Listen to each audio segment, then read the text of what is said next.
Some West Fargo residents say a roundabout in their area is so small, drivers run over their sidewalks and even knock down signs. Agree with them or not, officials say roundabouts are a cheap alternative to traffic lights in less busy intersections. But one in particular is causing more harm than good in a West Fargo neighborhood. Valley News Team's Rose Itzkovitz looks into the complaints and the numbers behind roundabouts' effectiveness. It's been kind of an eyesore and inconvenience all around. Matt Staska lives right next to the Elmwood Roundabout in West Fargo.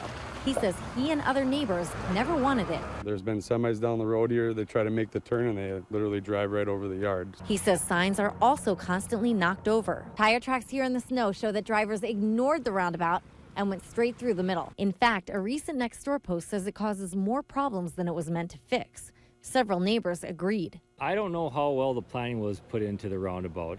It is very narrow. Josh Wanner also lives right by the Elmwood Roundabout. He says it does get cars to slow down, but he questions its effectiveness. None of the residents that were present at the city council meeting said that the roundabout was going to be a good idea. I felt like the city kind of forced this upon the residents because it's something that they wanted to do. So how was a roundabout decided here? Since the Elmwood Roundabout is not a major intersection, accidents weren't tracked there. Officials say it was installed due to residents complaining of speeding on that road. West Fargo's Public Works Director Chris Brungard drove me through some of the town's roundabouts. He says they were addressed in a series of 3 public meetings, and that some people are against them because they simply don't want to slow down. Now, as we come up to a roundabout, we usually design it so people will go, 15 miles an hour or less on a roundabout. Another West Fargo roundabout at a larger intersection was installed after 17 crashes occurred within 3 years, from 2009 to 2012. The bigger ones, to me, are really good at handling traffic. The smaller ones, the thing that I don't like about them is that makes it more difficult to plow snow.